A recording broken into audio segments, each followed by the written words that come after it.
നമസ്കാരം. ഞാൻ കെ.വി. ഷാജി, ദേശീയ വിവരാവകാശ കൂട്ടായ്മയുടെ സംസ്ഥാന കോർഡിനേറ്റർമാരിൽ ഒരാളാണ്. കഴിഞ്ഞ ദിവസം കോഴിക്കോട് നടന്നിട്ടുള്ള സംസ്ഥാന വിവരാവകാശ കമ്മീഷന്റെ സിറ്റിംഗിന് ശേഷം കമ്മീഷൻ അംഗം അബ്ദുൾ ഹക്കീം പ്രസ്താവിച്ചതായി മാധ്യമങ്ങളിൽ വന്നിട്ടുള്ള ഒരു വാർത്തയാണ് ഇന്നത്തെ ചർച്ചയ്ക്ക് ആധാരമായിട്ടുള്ളത്.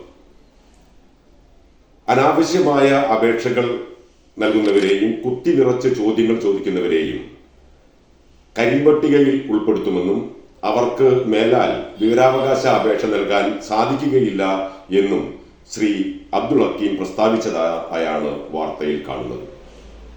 സംസ്ഥാന വിവരാവകാശ കമ്മീഷന് അത്തരത്തിൽ ഒരു അപേക്ഷകയെ കരിമ്പട്ടികയിൽ ഉൾപ്പെടുത്തുന്നതിനും അപേക്ഷകൾ നൽകുന്നതിന് വിലക്കേർപ്പെടുത്തുന്നതിനുമുള്ള അധികാരമുണ്ടോ? പാർലമെന്റ് പാസാക്കിയിട്ടുള്ള വിവരാവകാശ നിയമത്തിലും അതിനുശേഷം വന്നിട്ടുള്ള ചട്ടങ്ങളിലും സംസ്ഥാന വിവരാവകാശ കമ്മീഷന്റെ അധികാരങ്ങളുമായി ബന്ധപ്പെട്ടിട്ടുള്ള നിയമ സംഹിതകളിലും ഇത്തരത്തിൽ ഒരു അപേക്ഷകയെ കരിമ്പട്ടികയിൽ ഉൾപ്പെടുത്തുന്നതിനോ അവരെ അപേക്ഷകൾ നൽകുന്നതിൽ നിന്ന് വിലക്കുന്നതിനോ ഉള്ള യാതൊരു തരത്തിലുള്ള അധികാരവും സംസ്ഥാന വിവരാവകാശ കമ്മീഷന് നൽകിയിട്ടില്ല. നിയമത്തിനപ്പുറത്തേക്ക് ഉള്ള കാര്യങ്ങളിൽ ഒരു വിവേചന അധികാരവും സംസ്ഥാന വിവരാവകാശ കമ്മീഷണർക്കില്ല. നിയമത്തിൽ പറയുന്ന കാര്യങ്ങൾ അതേപടി നടപ്പിലാക്കുക എന്നതിനപ്പുറത്തേക്ക് യാതൊരു തരത്തിലുള്ള വിവേചന അധികാരങ്ങളും സംസ്ഥാന വിവരാവകാശ കമ്മീഷണർമാർക്കില്ല.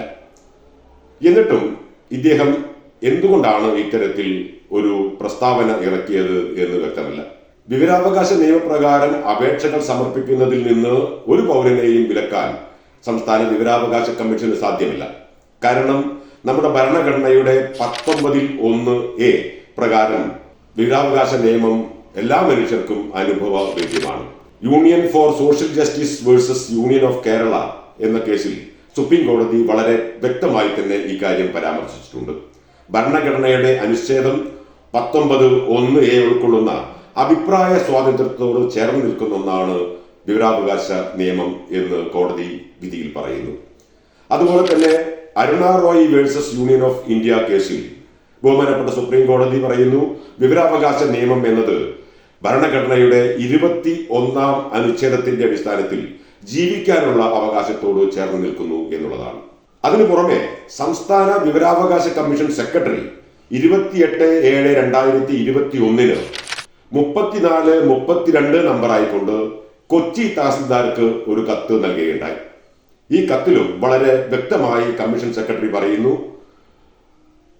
ഒരു അപേക്ഷകനെ കരിമ്പട്ടികയിൽ ഉൾപ്പെടുത്തുന്നതിനോ അവർ ശല്യക്കാരായി പ്രഖ്യാപിക്കുന്നതിനോ സംസ്ഥാന വിവരാവകാശ കമ്മീഷന് അധികാരമില്ല എന്ന് ആ കത്തിലും വ്യക്തമാക്കുന്നുണ്ട്. ഇത്തരത്തിൽ ഭരണഘടന നൽകുന്ന അവകാശം നിഷേധിക്കാൻ സംസ്ഥാന വിവരാവകാശ കമ്മീഷന് എന്ത് അധികാരമാണുള്ളത് എന്ന് സംസ്ഥാനത്തിലെ വിവരാവകാശ പ്രവർത്തകരും പൊതുസമൂഹവും ചോദിക്കേണ്ട സമയമായിട്ടുണ്ട്. ഇല്ലാത്ത അധികാരങ്ങൾ ഉപയോഗിച്ചുകൊണ്ട് വിവരാവകാശ നിയമത്തെ ഇല്ലായ്മ ചെയ്യാൻ സംസ്ഥാന വിവരാവകാശ കമ്മീഷൻ തന്നെ മുൻകൈയെടുക്കുന്നു. കമ്മീഷനിൽ നിക്ഷിപ്തമല്ലാത്ത അധികാരങ്ങൾ ഉപയോഗിച്ചുകൊണ്ട് അപേക്ഷകരെ കരിമ്പട്ടികയിൽ ഉൾപ്പെടുത്തുന്നു, ശല്യക്കാരായി പ്രഖ്യാപിക്കുന്നു എന്നത് വളരെ ഗുരുതരമായ പ്രത്യാഘാതങ്ങൾ ഉണ്ടാക്കും. അറിയാനുള്ള അവകാശത്തിന് നേരെയുള്ള വെല്ലുവിളിയാണ് സംസ്ഥാന വിവരാവകാശ കമ്മീഷന്റേത് എന്ന് പറയാതിരിക്കാൻ നിർവാഹമില്ല.